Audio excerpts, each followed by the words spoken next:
Muy buenas noches. Tenemos la cuarta sesión de nuestro curso de Historia del Cristianismo. Con esta cuarta sesión terminamos el primer módulo, que es este precisamente. Vamos a descansar un martes y dentro de 15 días empezamos el segundo, para que podamos ir también avanzando en la lectura. Quiero aclarar algo de los libros. No es obligatorio el que tengan que llevar la lectura de los libros. No hay comprobación de lectura, no hay exámenes que hacer, pero la idea de haber puesto estos dos libros es para que tengan el panorama de cuál va a ser el rumbo, la trayectoria que vamos a seguir en el curso para que puedan reforzar aspectos que a lo mejor en la explicación no quedaron muy bien y entonces ahí ya tienen para poder ampliar en aquellos aspectos que quisieran reforzarlo. Es cierto que estoy siguiendo la línea de los libros, pero como ustedes han visto hay espacios que he dejado fuera por cuestiones de tiempo. Y como ustedes ya lo tienen, pues eso me da una tranquilidad de saber que se pueden seguir ahí. Ustedes podrán estar muy bien documentadas y documentados.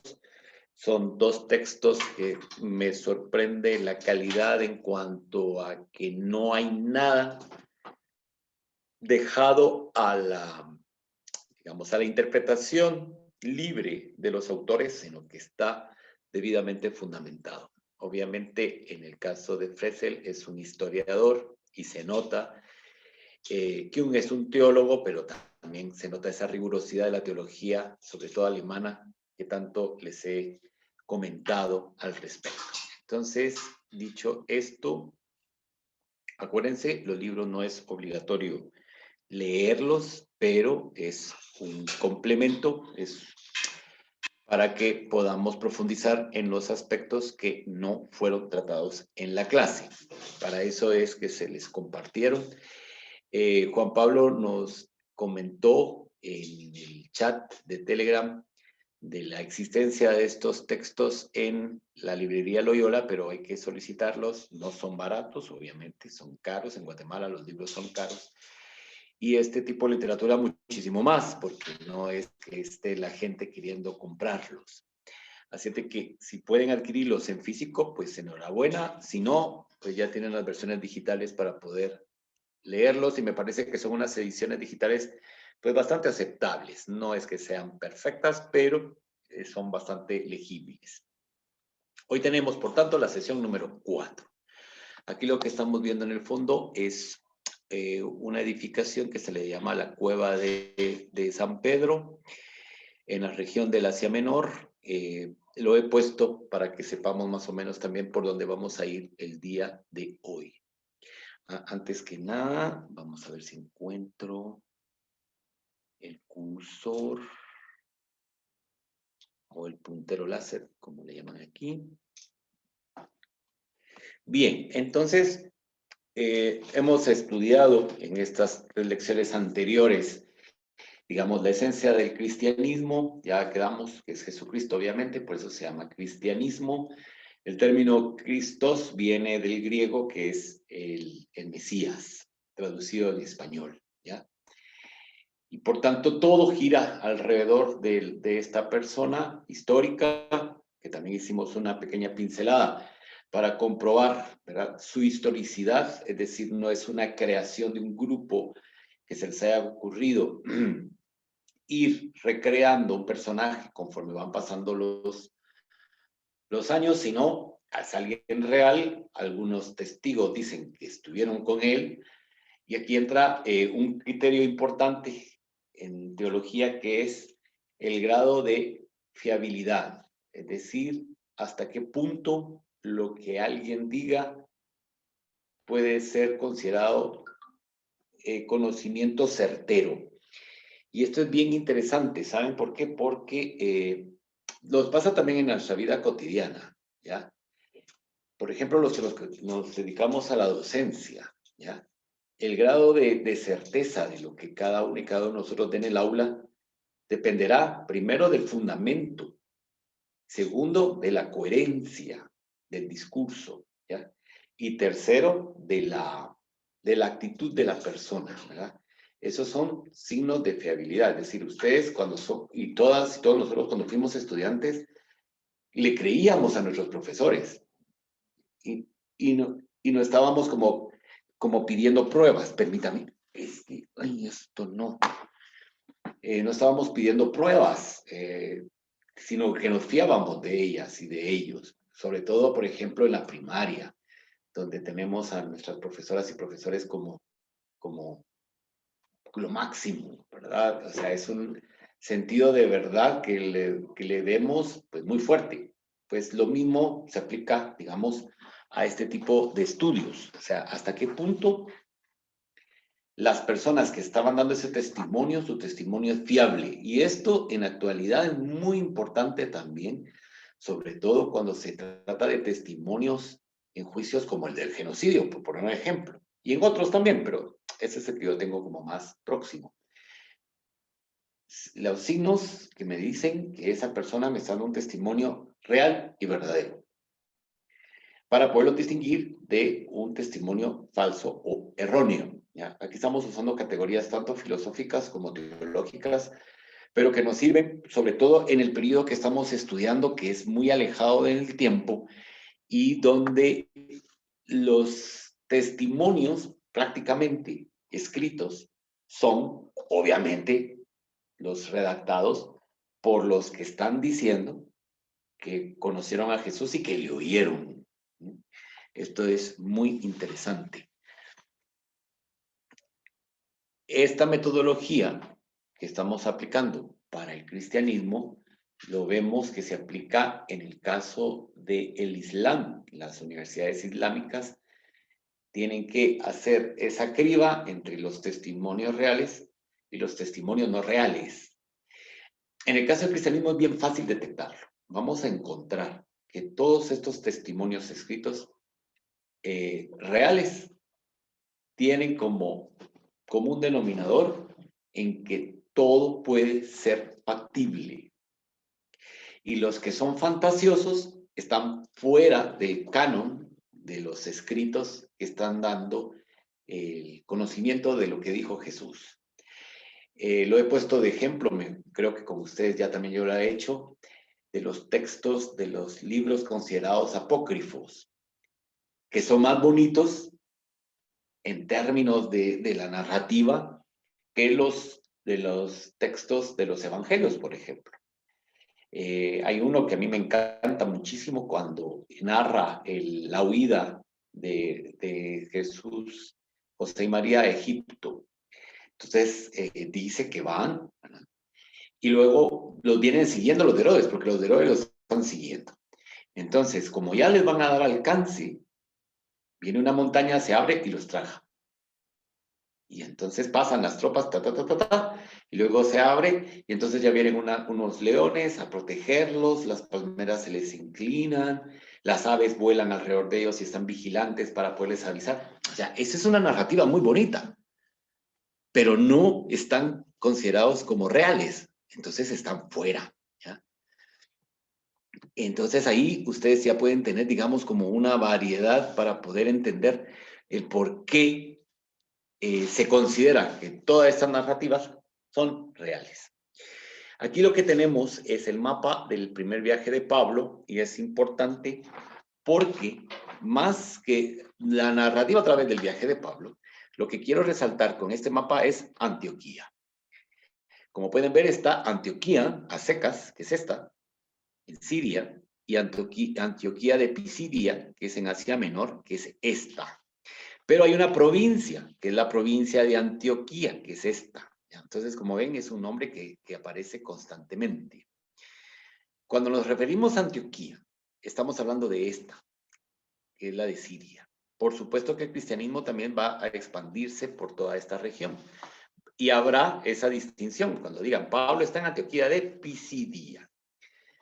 Entonces ahí ya tenemos como otra variante. ¿Por qué quise resaltar Antioquía en este momento? Porque aquí en Antioquía es donde históricamente tenemos datos fehacientes que se asentó la primera comunidad de paganos, vamos a utilizar esa terminología que era propia de aquella época, convertidos al cristianismo. Es decir, dicho en términos actuales, es la primera comunidad de no judíos que fueron convertidos al cristianismo, ¿ya? En Antioquía.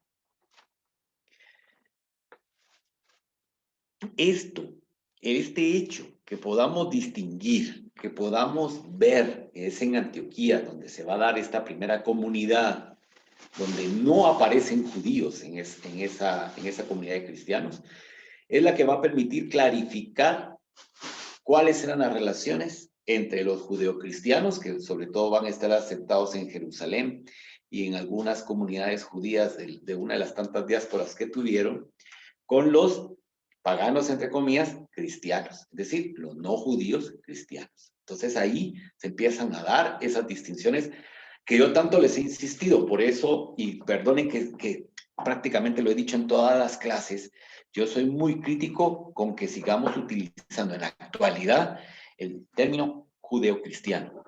Cuando decimos, es que la mentalidad judeocristiana, no, es mentalidad cristiana a secas. De judeo no tiene ya nada. Algunas formas simbólicas sí. Sobre todo eso lo vamos a encontrar en el rito católico, en la misa. ¿Ya? Por ejemplo, los ropajes de los sacerdotes, aún con la modificación que se hizo con la reforma litúrgica después del Concilio Vaticano II, siguen teniendo ciertos elementos que hacen recordar la vestimenta de los sumos sacerdotes en el templo de Jerusalén. ¿Ya? Pero solo es simbólico, pero el contenido es distinto. ¿Ya? También no es correcto decir mentalidad judeo-cristiana cuando en el cristianismo, a excepción de las nuevas corrientes cristianas, el día importante es el domingo, porque están resaltando que es el día que según la tradición cristiana es el día de la resurrección de Jesús. Por eso es que no se celebra el sábado, sino se celebra el domingo. Y el punto fundamental que ya lo habíamos visto en la clase anterior es que la forma de iniciación del cristianismo es por medio del bautismo, no por la circuncisión. Suficientes elementos para que comprendamos el por qué no es del todo correcto seguir utilizando el término judeocristiano ahora, en el siglo XXI, ¿ya? Cuando son elementos totalmente distintos. Entonces, esta comunidad de Antioquía estaba conformada mayoritariamente por miembros cristianos no judíos. Entonces aquí ya estamos ante una comunidad religiosa independiente. Aquí ya estamos hablando de cristianos, a secas. Ya estamos ante un grupo que se está formando en el seno de una ciudad como es la de Antioquía, donde Pablo va a estar recalando constantemente. ¿Ya? Y de hecho, Pablo va a trasladar el centro del cristianismo de Jerusalén a Antioquía. En este periodo vamos a encontrar que Antioquía es el centro. Posteriormente va a cambiar, ya lo veremos. En esta clase nos va a tocar ver el cambio. Pero cuando Pablo estaba en Antioquía, prácticamente lo convierte como centro de operaciones. Como pueden ver, en este primer viaje, Pablo sale de Antioquía y regresa. Aquí viene una pregunta, ¿por qué Antioquía? ¿Por qué no pudieron ser todas las demás? Por una sencilla razón. Antioquía va a ser una ciudad de enlace de las rutas comerciales que vienen de Oriente a Occidente. ¿Ya? Las caravanas van a recalar en Antioquía. Pero también, y sobre todo, esto es lo fundamental, estamos ante una ciudad que es un centro cultural greco-romano del helenismo. Aquí se va a desarrollar muchísimo ese pensamiento. Y es precisamente en esta ciudad de Antioquía donde el cristianismo va a sufrir esa transformación de la mentalidad judía del templo a una mentalidad eminentemente greco-romana. la mentalidad grecorromana está inmersa dentro del helenismo. Es como la modernidad está inmersa en el pensamiento de la Ilustración, pues lo mismo. La cultura grecorromana está inmersa en el pensamiento helenístico. ¿Ya?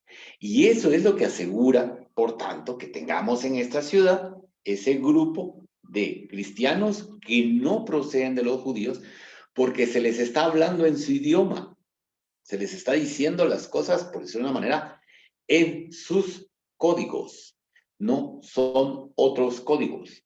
No es tratar que primero ustedes tienen que asimilar la mentalidad judía y una vez ya la asimilaron, entonces ahora les voy a cristianizar. No, les están hablando en su misma manera, en su cosmovisión prácticamente. Entonces, por eso vamos a ver que Antioquía va a estar presente. Ahora tenemos el otro gran centro, que al final va a ser uno de los mayores centros del cristianismo.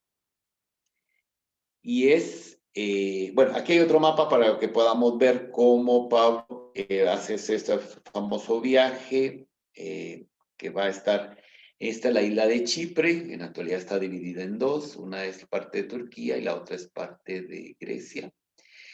Y entonces aquí vamos viendo cómo Pablo va avanzando en toda la parte del Asia Menor.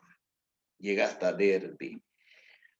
Estas son ciudades históricas dentro del cristianismo, Pergue. Y Pablo les va a escribir a aquellos cristianos donde no puede llegar. Entonces dice, bueno, como no puedo ir, les mando una carta porque no los voy a ver. Ese es el criterio que va a utilizar para escribir sus cartas. Aquí ya tenemos su segundo viaje. Ya lo vemos que llega a la península balcánica, en concreto a Grecia. ¿Ya? Y es donde va a tener aquel famoso discurso en Atenas. Bueno, se estableció, también pasó por Éfeso, pero, y luego va a Jerusalén. ¿Por qué? Porque entonces aquí va a haber una reunión. En esa reunión se van a juntar los apóstoles todavía vivos para definir qué van a hacer, porque resulta que Pablo está convirtiendo a un montón de gente. Todo va muy bien, pero llegan los judeos cristianos y dicen, no, no es así.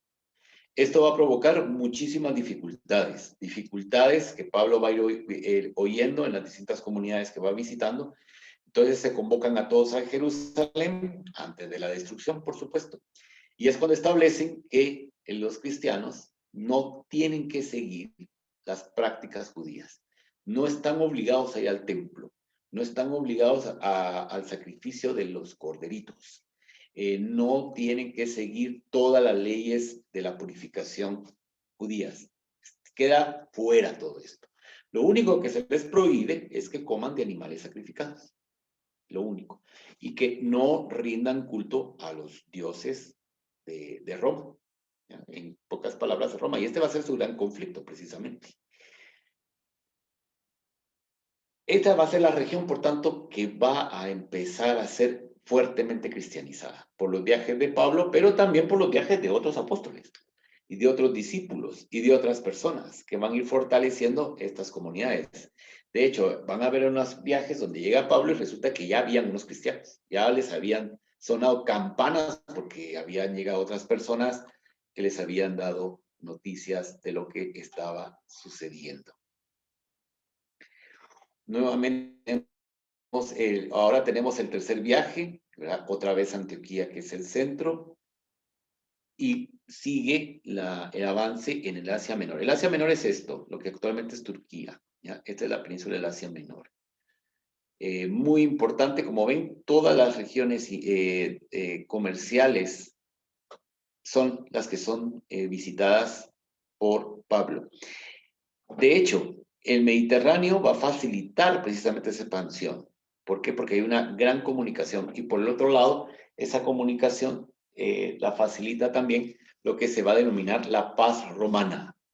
La paz romana quiere decir ya no hay conflictos en ninguna de esas regiones, todas están romanizadas y por lo cual es más fácil. Todas esas comunidades manejan los códigos helenísticos y esto permite, por tanto, un mejor manejo. Empieza a utilizarse el griego para estas predicaciones. Pablo hablaba griego, porque él es de Tarso, aquí, región griega. Por tanto, ahí les predica en griego, no en arameo. no en hebreo. Y aquí tenemos el otro elemento que me permite insistir en mi hipótesis, o más bien en mi afirmación, que no es correcto hablar de judeocristianos, porque estamos ante otro idioma, otra cosmovisión, otra manera de ver el mundo, distinta a la del mundo romano, del mundo judío. ¿Ya? Que esto lo tenemos que tomar en cuenta. Bien. Pero hay un cuarto viaje. Un cuarto viaje, y es el viaje de Pablo a Roma, pero aquí va, a Roma va en calidad de exiliado, porque tiene que ir al juicio ante el emperador, porque resulta que en el último, la última captura que le hacen los judíos, y que cuando ya lo van a juzgar, dice, apelo al César, soy romano y puedo apelar al César. Y cuando viene y dice apelo al César, entonces ya nadie puede hacerle nada. ¿Ya? Haciendo una extrapolación, este mismo criterio es el que vemos aplicado en las leyes de Indias. Cuando una comunidad o un acusado apelaba al rey, entonces el sistema paraba. ¿Por qué? Porque ese juicio se iba a llevar a cabo ante el rey. Pues lo mismo es esto. Por eso es que el derecho romano, cuando se empieza a aplicar en la cristiandad, que lo veremos más adelante, pues sigue ese criterio. Ese es el criterio que estamos viendo que se está aplicando. Que lo vimos con Pablo, o como lo vemos ahora.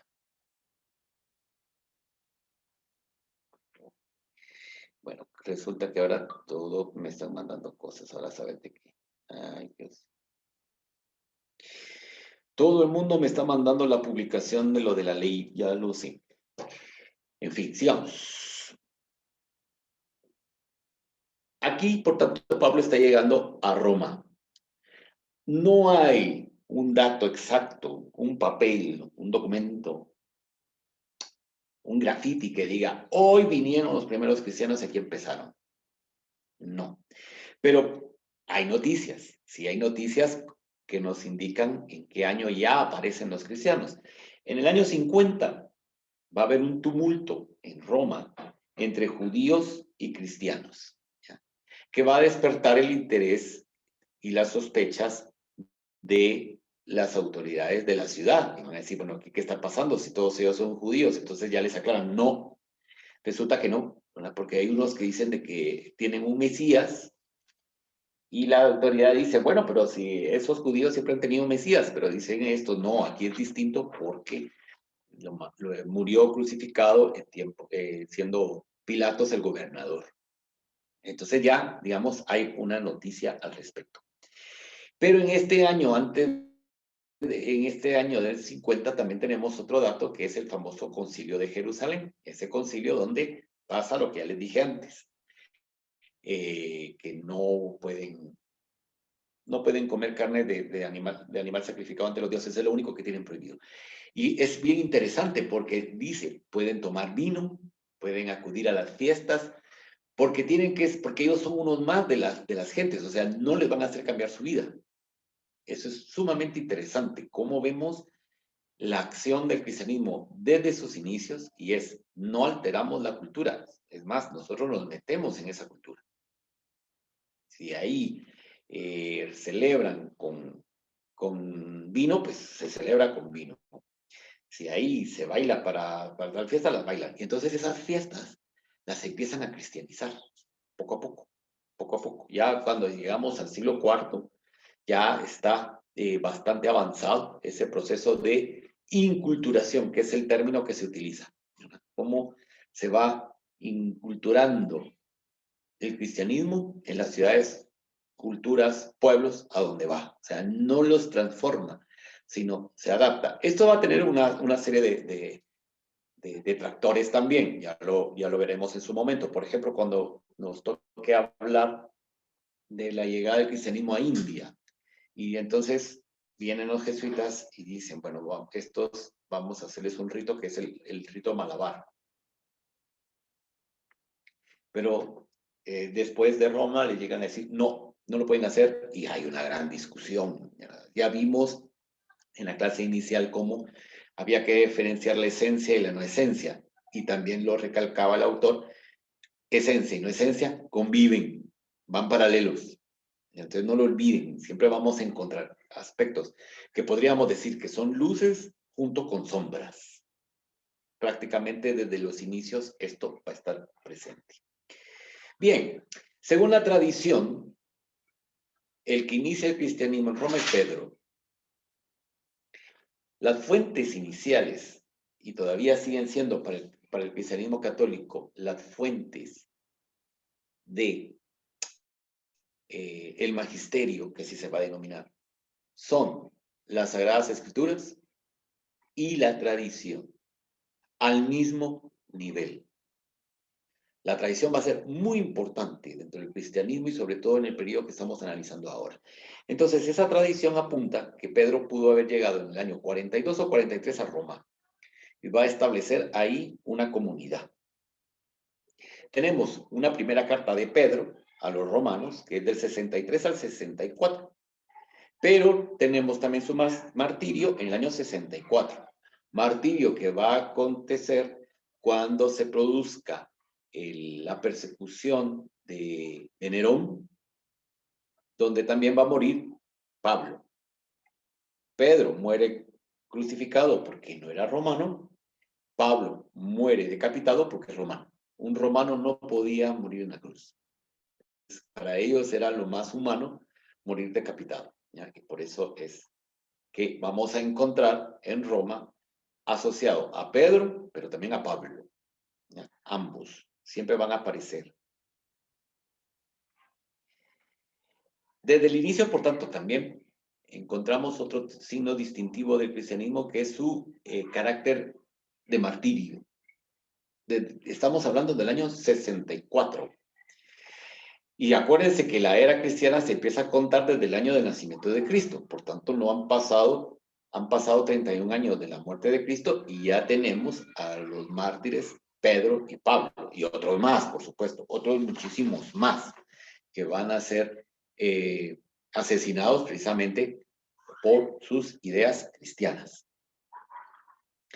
Como decía, por tanto, la tradición indica que fue Pedro el fundador de la iglesia de Roma. Pedro la va a fundar. Y esto, ¿dónde lo vamos a fundamentar? Porque todo aquí tiene que ir fundamentado. Estamos entre un curso de historia, entonces en la historia todo lo tenemos que fundamentar. Bueno, tenemos la primera noticia de esto, que afirma que fue Pedro el fundador de la iglesia de Roma, por medio de una carta de el Papa Clemente, que la va a escribir en el 96, es decir, 32 años después del martirio de Pedro. Entonces viene Clemente y escribe y dice, esta iglesia fundada por el apóstol Pedro en el año tal. Por eso es que se tiene más o menos la idea que fue entre el 42 y el 43 por las señales que está dando este Clemente. Pero posteriormente vamos a tener una carta que va a escribir Ignacio de Antioquía a los romanos. Ignacio de Antioquía va a ser obispo de Antioquía. También tendremos otra carta de un señor que es Ireneo de Lyon, Lyon aquí, que es en Francia, que también hace referencia a que esa iglesia fue fundada por Pedro. Luego tenemos otro texto de Dionisio de Corinto, o sea que este señor era obispo de aquí, que nos dice lo mismo.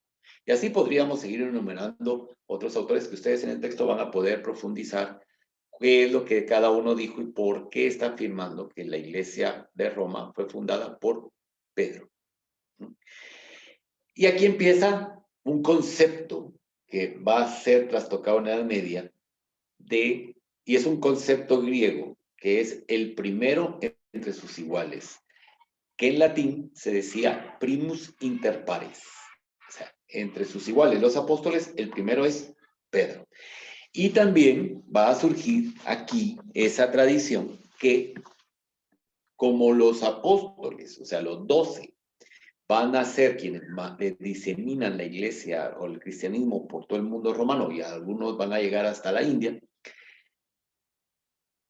muere uno y nombran a otro. y entonces se logra lo que en la actualidad todavía se denomina la sucesión apostólica. Todos los obispos del cristianismo tienen una sucesión apostólica. Es decir, si un obispo se pone a ver quién fue el que ordenó a su antecesor, quién al antecesor y quién va a llegar a uno de estos 12. ¿Ya? Hay registros. Todo esto está registrado, no es al azar. Entonces, ¿por qué empezamos a hablar de esa supremacía de Roma? Primero, porque era la capital del imperio. O sea, esa es la lógica, digamos, una lógica aplastante. ¿Por qué Roma se impuso que la bestia de Babilonia, que no sé? No, es que Roma era la capital del imperio. Acuérdense, les dije. En un momento dado, Antioquía fue el centro, pero no era la capital del imperio. Si nosotros queríamos que la situación tuviera éxito, teníamos que llegar a la cabeza, y la cabeza era Roma. Por tanto, al momento que Pedro funda aquí esta iglesia, es la que tiene la supremacía. Posteriormente, pues sí, ¿verdad? En los textos tanto de los evangelios como los hechos de los apóstoles hablan como Jesús le da a Pedro, por decir así, lo nombra jefe de los otros 11. Y es lo que les decía hace 8. Hay un discurso muy bonito cuando Jesús le habla a Pedro y todo, y le dice que él va a morir después, pero que va a seguir sus pasos y tal. O sea, dicho en Chapín, Jesús todo elevado y aquellos pensando, bueno, ¿y por qué él lo nombró a él y no a mí? Entonces, ¿quién va a ser el primer ministro? Y repartiéndose los puestos. Y entonces cuando se lo dicen, viene, ustedes no miran con los ojos de la carne y no con los ojos del alma. Y bueno, otro, les da una su buena regañada, ¿verdad? ¿Por qué? Porque estos andan así muy, muy así. Pedro sufre ese martirio en Roma y entonces van a nombrar a un sucesor. A partir de ahí se empiezan va a haber una preocupación por mantener esa línea, que es muy propio de la época. ¿No? O sea, esa línea sucesoria que vamos a encontrar con Pedro son las líneas de linajes o familiares que encontramos en todo el imperio. Y nosotros también, o sea, nosotros vivimos lo mismo. ¿Verdad? Mi abuelo era de no sé dónde, pero venía de no sé dónde y vámonos remontando hacia atrás, pues igual, idénticamente igual. El sucesor de Pedro va a ser Lino. Luego muere Lino y después lo sucede Anacleto, que en el misal romano se le llama solo Cleto. ¿Ah? Luego viene Clemente. Clemente, que es el que ya citamos su carta anteriormente del año 96. Este Clemente tiene una particularidad, porque este Clemente es un converso al cristianismo que viene de la práctica religiosa de Mitra. De hecho, su casa tenía un Mitraeum, es decir, un templo dedicado a Mitra. Después se convierte en un centro cristiano. Sobre la casa de San Clemente, que se convierte en una iglesia cristiana, en la Edad Media construyen, en el periodo, perdón, constantiniano, construyen otra iglesia. En la Edad Media se construye otra. Entonces vamos a tener en esa iglesia, que es una maravilla. Lástima que las guías turísticas de Roma no la incluyen dentro del itinerario, y para mí es fundamental tener que ir ahí, porque ustedes están, digamos, en la iglesia medieval, que es la que está, digamos, en la superficie. Bajan al primer sótano, por decirlo de una manera, están ante la iglesia constantiniana y ven ahí sus dependencias y todo. Bajan al segundo sótano y está precisamente la casa de Clemente, que después se convirtió en iglesia. A la par está el Mitraeum, que es donde se encuentra precisamente la mejor muestra de cómo eran estos templos dedicados a Mitra. Alejandro dice, Pedro fue a Roma con la idea de que en esta ciudad, por ser la capital, tiene que ser la más importante. Claro, por eso fue que fue. Exactamente. Dije, bueno, ¿a dónde tengo que ir? A Roma, porque ahí está el centro. Pablo está incursionando en el Asia Menor, pues yo voy a Roma. Eso me indica, por tanto, que Pedro hablaba latín, porque era el idioma de esta parte del imperio. El imperio, más adelante, en la próxima clase, vamos a ver cómo se divide en dos. Esta es de cultura griega y esta es de cultura latina, con implicaciones todavía en la actualidad. Después de Clemente viene Evaristo. Después tendremos a Alejandro, a Sixto, a Telésforo, a Higinio, a Pío, a Aniceto, a Sotero, a Eleuterio, etc. En el misal romano se redujeron los nombres, entonces ahí se dice Lino, Cleto, Clemente, Sixto, Cornelio, Cipriano, Cosme y Damián, o sea, se van hasta Cosme y Damián, que esos vienen más adelante. Lo que están diciendo ahí son las distintas fases en que se fue dando esa sucesión desde Pedro, ¿ya? Ahora, esta lista está consignada en un trabajo de Hegesipo en el año 160. Encontraremos que van a haber muchos, a partir del siglo II, que van a empezar a indagar y a clarificar estas listas.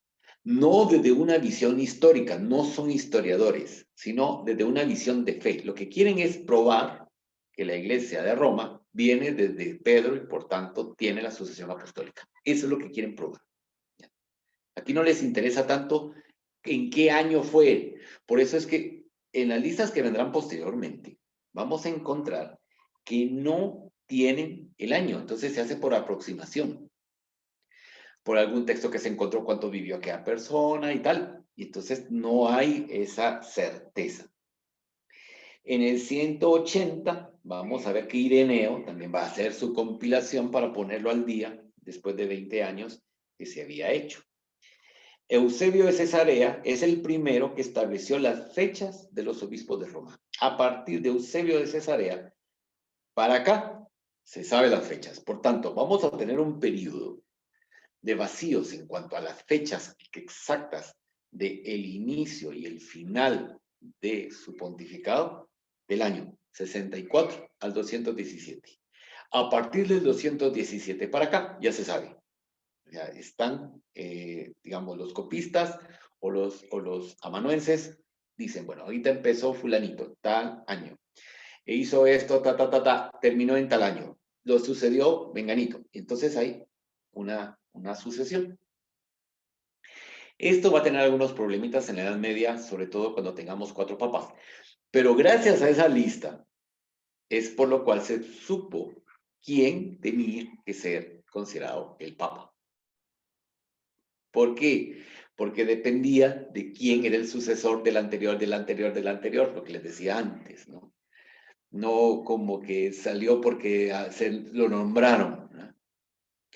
Bueno, el término papa, como nos pregunta Alejandro Cobar, viene de pater, ¿ya? Es el diminutivo. Vamos a ver, el latín, vamos a ver, los enunciados de los sustantivos en latín se va a enunciar en nominativo y en acusativo. ¿Por qué? Porque todos los sustantivos declinan. Y declinan según la acción que ustedes vayan a realizar. No es como en el español, la palabra no cambia, es decir, niño o niña sigue siendo lo mismo. El niño va a la escuela, la niña va a la escuela. El niño duerme sobre su cama, la niña duerme sobre su cama.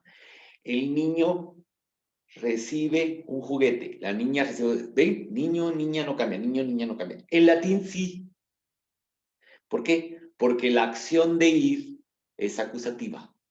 La acción de estar en un sitio es dativa. La acción de pertenencia puede ser ablativa y puede ser genitiva. Entonces, cada vez que se va a hacer según la acción, va a cambiar. Papa de pattern es producto de esas declinaciones. Aquí se estará refiriendo a genitivo. ¿Por qué? Porque es de pertenencia a una persona. Papam. Genitivo. Se eliminó la M, quedó papa, que es padre. Así, por eso es que ahí viene el término. Bien, sigamos. Muy bien, entonces ya dijimos, Pedro, por tanto, fue obispo de Roma hasta el año 64. Y desde ese año, desde 117, las fechas van a ser así un poco medio nebulosas, pero a partir de ahí se empezó a trabajar como más a fondo, se empezó a elaborar más el listado. Y eso es lo que nos va a permitir saber, por tanto, que Pedro va a ser el primero. Los testimonios escritos lo van a determinar. Y aquí está reproducido en este cuadro, si no estoy mal, es de Botticelli. Si no es de Botticelli, perdónenme que me confundí, ¿verdad? Donde está representado precisamente esa escena que está en los evangelios cuando Jesús le da las llaves a Pedro, que son dos, del cielo y de la tierra, ¿verdad?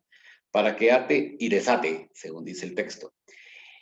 Estos son los argumentos que van a reforzar la idea, por tanto, que el primus inter parens es Pedro. Pedro y sus sucesores, hasta donde estamos hablando, son y se consideran los jefes de todos. No, se consideran los superiores morales en cuanto a la interpretación del mensaje. ¿Esto va a crear problemas? Sí, sobre todo en el siglo IV, cuando Constantino traslade la capital de Roma a Constantinopla. Entonces, la idea de muchos es, así como Roma, que fue el centro, fue cabeza de la iglesia, ahora que Constantinopla es el centro del imperio, también va a ser la cabeza de la iglesia. Y empiezan los grandes problemas, por supuesto. Aquí tenemos una representación de Pedro, medieval, por supuesto, medieval, pero tenemos ya una idea de cómo se empieza a representar iconográficamente. Siempre se le va a representar mayor. ¿Ya? ¿Por qué? Porque ya prácticamente a los finales de sus días es que estuvo en Roma. Según la tradición, vuelvo a recalcar, la tradición es muy importante dentro de la historia del cristianismo, estuvo como obispo de Roma 25 años.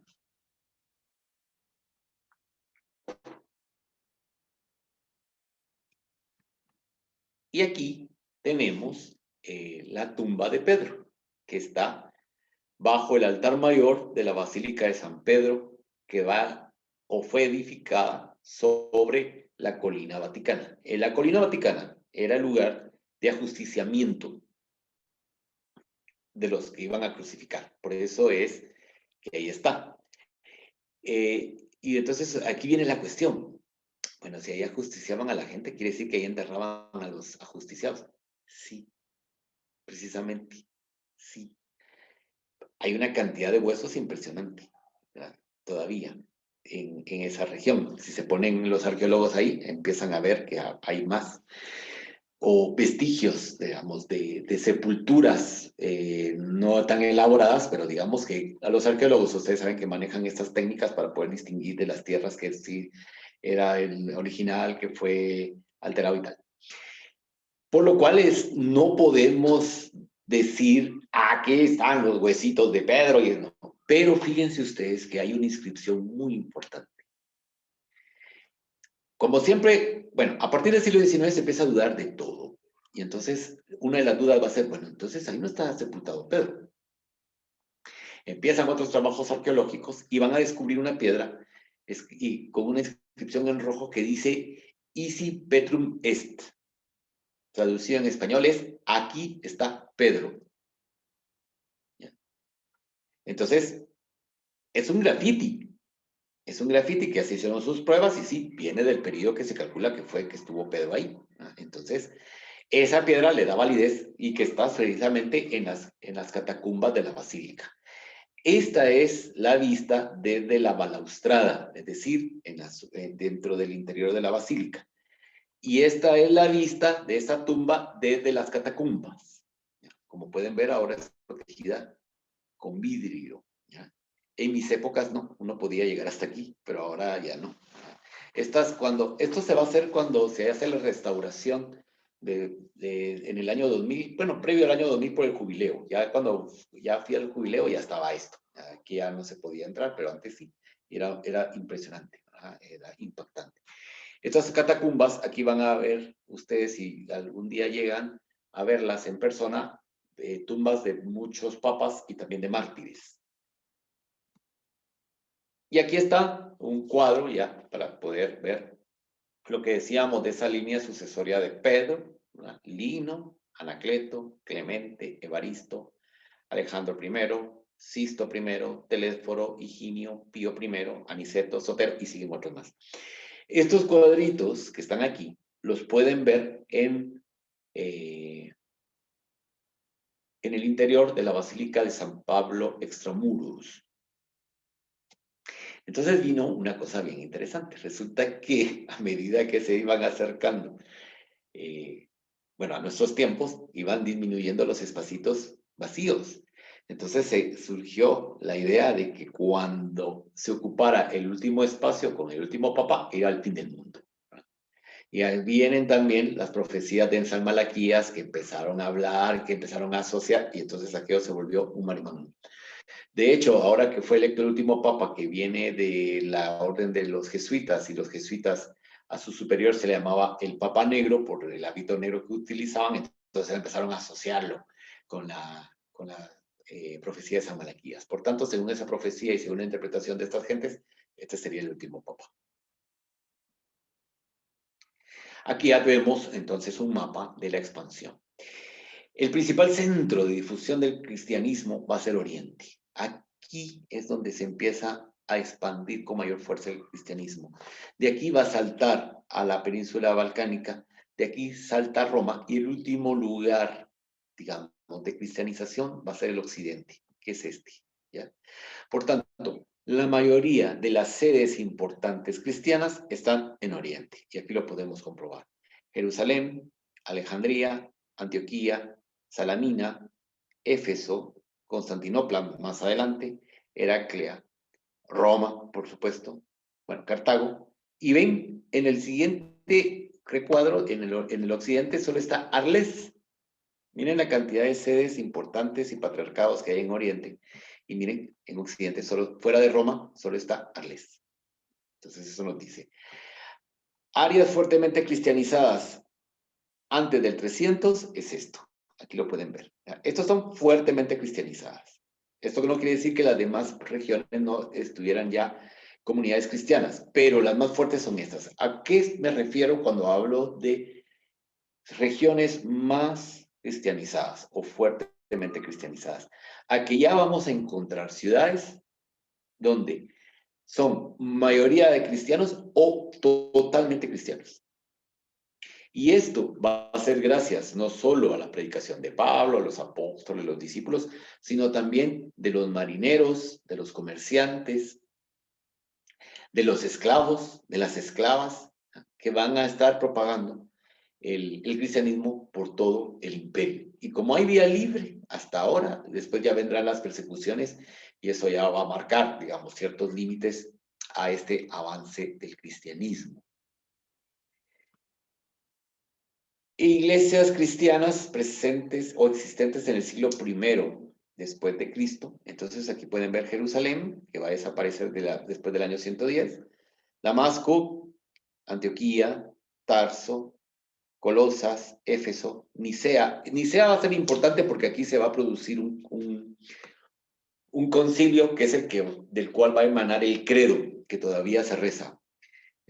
Constantinopla, Tesalónica, Corinto, Cartago, Hipona, pero luego nuevamente les pido que pongamos la atención en Occidente. Roma, París y Elvira. Son iglesias establecidas, cristianas.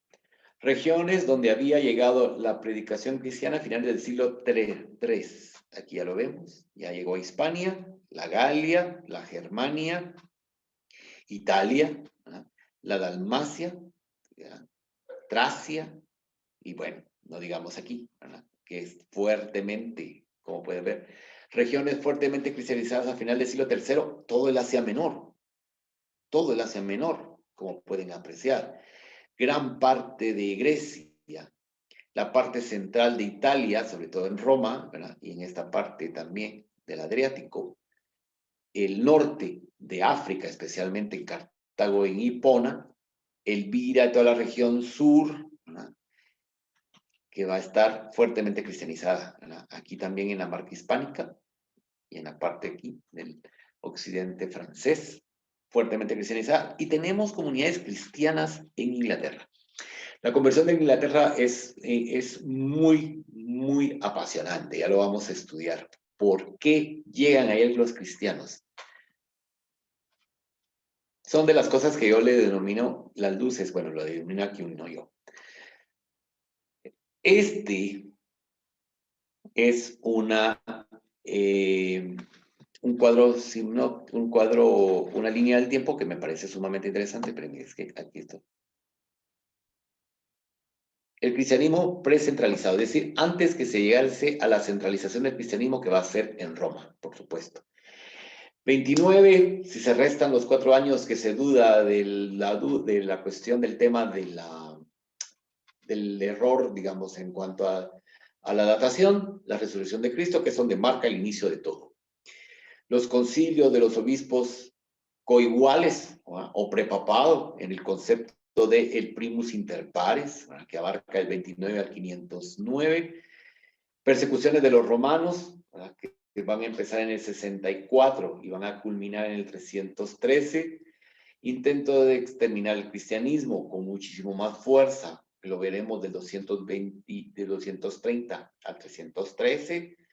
El concilio de Nicea, el presidido por Constantino, que va a ser del 314-15 por ahí. La división del Imperio Romano en el 390. Y aquí ya vamos a tener a muchos pensadores de los cuales ya hemos hablado y algunos vamos a hablar, como son Policarpo, Papías, Orígenes, Tertuliano e Ireneo. Estos son 3 grandes cerebros del cristianismo. Justino Mártir, que va a ser el primer filósofo. Este va a ser filósofo de formación, ¿ya? Y que va a ser uno de los primeros que dejará testimonio escrito de su conversión, con base a su aplicación de sus conocimientos filosóficos. Ese es digamos, su virtud, y por tanto se le reconoce como el primer filósofo cristiano. Eusebio de Cesarea, Ignacio de Antioquía. Constantino, primer emperador cristiano. Esto ya lo vamos a matizar, no es que sea cristiano, fue el primero que va a ser tolerante con el cristianismo, porque Constantino lo que va a hacer es tolero que existe el cristianismo. Que sea bautizado o no, hay unos que dicen que sí, otros que dicen que no, y los que dicen que sí afirman que lo hizo al momento de su muerte, es decir, en plena agonía. Por tanto, eso queda ahí, si el que quiera pensar que sí, pues qué bien, que quiera que no, pues también. El primero que nos va a hablar de una autoridad suprema de la Iglesia de Roma va a ser León I, o conocido en el mundo católico como San León Magno. Él se va a decir, el obispo de Roma es el Padre Universal, el Pater Católicos de todos, ¿no? Pero van a aparecer también gentes ya un poco que no van a reconocer la autoridad suprema de Roma, como este Inocencio que se va a autonombrar regente, ¿verdad? Y de ahí va a surgir la idea del vicecristo. Como ven, todas estas cosas que todavía en la actualidad se manejan sobre el papado, se empiezan a construir históricamente en momentos muy tempranos, como el que estamos viendo ahora. Bueno, eso es una línea del tiempo un poco marciana, pero decirles que tenemos noticias de la existencia del cristianismo por fuentes como la de Plinio el Joven, de Bitinia. Bitinia está en el Asia Menor. Vamos a irnos a los mapas, ya que vamos a hablar de Bitinia. Vamos a ver, retrocede al mapa, por favor. Aquí estamos. Bitinia es por aquí, esta región. En el año 112, le va a escribir al emperador Trajano, donde indica que hay un crecimiento bastante significativo de cristianos en Bitinia. Y le pregunta al emperador cómo debe proceder con ellos. Entonces aquí estamos en el 112, ya hay una autoridad romana, porque él es gobernador de Bitinia, que le está preguntando al emperador qué hace. ¿Por qué? Porque están creciendo. Y su preocupación es porque no están siguiendo los rituales de todos los súbditos del imperio, que es rendir una vez al año culto a Roma como diosa y al emperador, por supuesto. En el Oriente, los emperadores romanos van a ser dioses en vida en Oriente y serán dioses una vez fallecidos en Occidente. Occidente no tolera dioses vivientes, Oriente sí. Por eso es que vamos a encontrar ese aspecto interesantísimo ahí. Hay una serie que se las recomiendo, que se llama Yo Claudio de la BBC, del año 76 creo que es esa serie. Cuando hay una discusión muy interesante entre Livia y Augusto, es decir, la esposa de Augusto, que era Livia, cuando Livia, toda contenta, le dice, nos acaban de venir reportes de las provincias de Oriente que te nombraron Dios. Augusto se ríe y dice, bueno, ¿qué Dios soy yo si estoy padeciendo de esto, si estoy padeciendo del otro? Y ella le dice, déjalos, que ellos quieren que sea así. Entonces, en esa escena, lo que está explicando el guionista es las formas de concebir las divinidades en Occidente y en Oriente. Eso es lo que sintetiza en esa escena el guionista. A finales del siglo I, en Asia Menor y Siria, hay un gran número de comunidades cristianas, a finales del siglo I. Y en el siglo II hay ciudades predominantemente cristianas. Pero a finales del siglo III ya encontramos ciudades totalmente cristianas, donde ya no existen prácticas que no sean cristianas. Y esto económicamente va a afectar a una región que ni se imaginan. Esto que estamos viendo aquí, de avance del cristianismo, está afectando económicamente a la península arábiga y en concreto al pueblo o al reino de los nabateos. Porque los nabateos tienen el secreto de la producción del incienso. Era como la Coca-Cola de ellos, por decirlo de una manera, que no sabemos la fórmula según dicen. Yo solo repito lo que me han dicho. Los nabateos tenían la resina, los árboles para la resina que se producía el incienso como parte de ellos y de ahí no salía. Y en caravanas que van a recalar, muchas de esas caravanas recalan en la Meca, van a llegar a los puertos de Egipto, en este caso Alejandría, a Antioquía, a Tarso o a, ¿cómo se llama este puerto? Tarsus en Siria, para diseminar el incienso en toda la región. De hecho, gracias a esa riqueza se va a desarrollar la famosa ciudad de Petra en Jordania.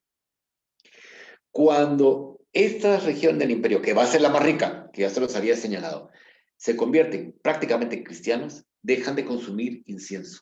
Y entonces hunden el comercio del incienso de los nabateos, para que vean las repercusiones económicas que tuvo. ¿Dónde se puede conseguir la serie Yo Claudio? Nos pregunta Jorge Chocón. Se encuentra con el Buki. Valga la propaganda, ojalá que el Buki me reconozca que es no propaganda. Ahí la van a encontrar, pero bueno, por lo menos ya la encontré.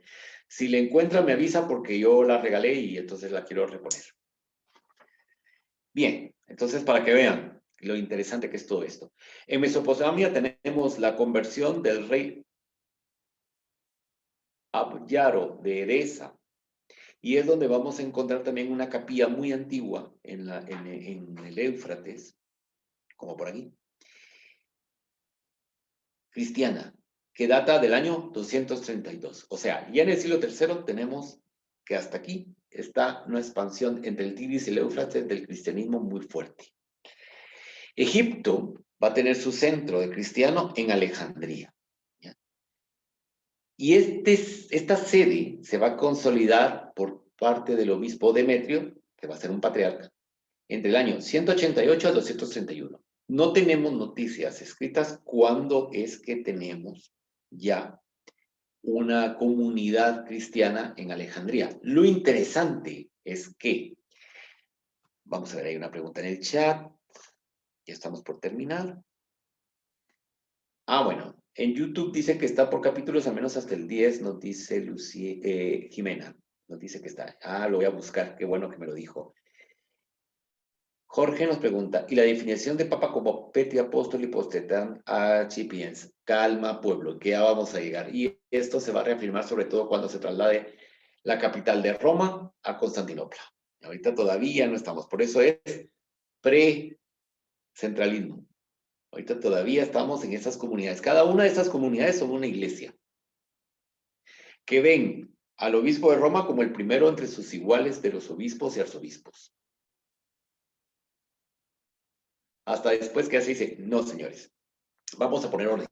Y tendrá una lógica para por qué tienen que centralizarlo. Ya en las próximas clases profundizaremos en esos aspectos sociológicos para que comprendamos la necesidad que vieron en que se tenía que llegar a esa centralización. Que obviamente que después se volvió absolutista, no lo vamos a negar. En el momento de su inicio fue por una necesidad de practicidad, como se dice ahora, ¿verdad? Bien. Entonces, en el siglo III, la organización de la comunidad urbana de Roma va a ser llevada a cabo por el Papa Fabián. Y a partir del siglo III es cuando empieza a darse las mayores persecuciones contra los cristianos hasta desembocar con el Edicto de Milán del año 313, cuando se considera el cristianismo religión lícita. No religión oficial, todavía no. El concepto de religión oficial lo vamos a ver, aquí estamos. Es que por cuestiones de tiempo ya no profundizamos, pero prometo que en la próxima clase vamos a empezar con esta línea del tiempo. Por aquí tiene que estar. Bueno, aquí está. Ah, no. Aquí ya es, aquí para cuando estamos en esta parte ya es religión oficial del imperio. Este no lo tiene consignado, pero está aquí, en esta región, en este periodo, cuando se convierte la religión de religión del imperio, ¿ya? Oficial. Y empieza el proceso de erradicación del paganismo que va a durar hasta el 500, hasta el 604. ¿Por qué señalamos hasta el 604? Porque estamos en las vísperas. Primero, en este periodo se van a suceder una serie de invasiones germánicas y una vez calmadas, por decirlo de una manera, las invasiones germánicas, empezará en el 632 el avance musulmán. Y entonces la situación es que obliga a esa centralidad. Y precisamente esa centralidad es la que va a ayudar a que el cristianismo sobreviva, sobre todo en las regiones que van a caer bajo manos musulmanas. ¿De acuerdo? Muy bien, hemos llegado al fin de nuestra cuarta sesión. Muchísimas gracias porque sobrevivieron 18 a esta clase. ¿Alguna pregunta, comentario? Crítica, también es aceptable. Tema debatible, tema dudoso, tema de que ustedes digan, ah, yo no me puedo creer eso que está diciendo que los otros, lo que sea. Total libertad.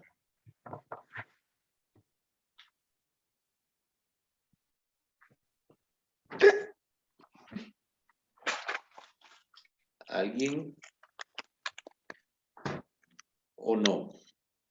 O ya se quieren ir a cenar, porque es hora. Bueno, la mayoría en Guatemala cena a las 7. Eso es cierto. Bueno, si no, entonces les voy a explicar. De hoy en 8 no vamos a tener clase por una sencilla razón. Y se las voy a contar, no es secreto. Dentro de hoy en 8 voy a tomar posesión como director de la escuela.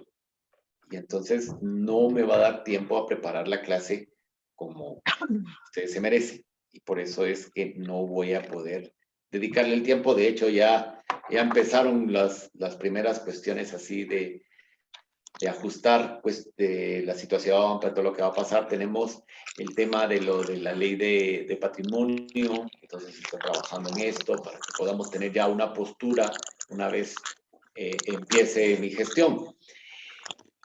Hoy la pude preparar afortunadamente, pero para evitar cualquier cosa que salga mera fea a la clase, solo les quería pedir entonces eso, que el próximo martes no vamos a tener la clase y ya nos incorporamos dentro de 15 días.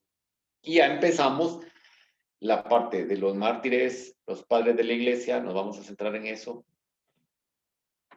Y vamos a analizar la división del imperio, lo que tiene esto de beneficioso. También el concepto de martirio, creo que tenemos que meter más cabeza. Tomen en cuenta que en el cristianismo todavía hay mártires.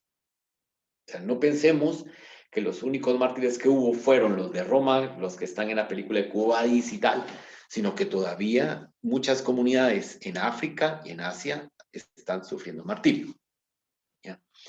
Por eso es que, y es un principio que se maneja en el cristianismo, por eso es que tenemos también un crecimiento más fuerte de las comunidades cristianas en Asia y en África. Muy fuerte. Es bastante reseñable lo que está sucediendo y de hecho el cristianismo está pasando su centro. Primero de Europa lo pasó a América y de América se está pasando a África. Que África está aportando no solo mártires, por supuesto, sino también misioneras y misioneros.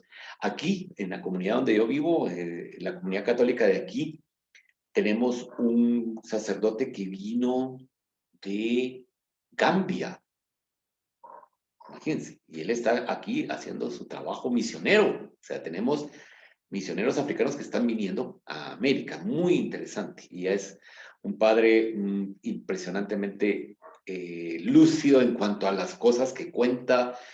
Es otro concepto, claro, él trae un concepto africano, ¿ya? Por eso es que a mí cuando le oigo sus homilías, tal vez ni pongo atención qué es lo que está diciendo, sino cómo lo está diciendo. En España me tocó convivir en una comunidad de, de cristianos de Guinea Ecuatorial. Otro día les voy a contar, miren, esas misas eran otra cosa totalmente distinta, muy, como buenas africanos, muy movidas, muy alegres, increíble. Pero bueno, no les entretengo más con estas cosas.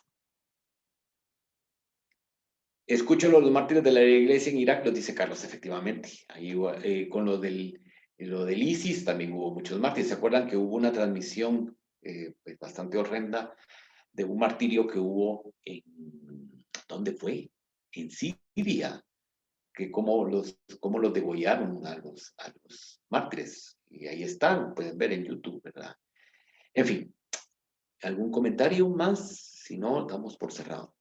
Jorge, sin ir muy lejos, en Dolores Petén las misas son alegres y con marima y muy distintas a las de otros lados, exactamente. Bueno, ya que estamos hablando de Guatemala, aquí también hubo mártires. Acuérdense que hace como un mes y medio fueron beatificados los mártires de Quiché.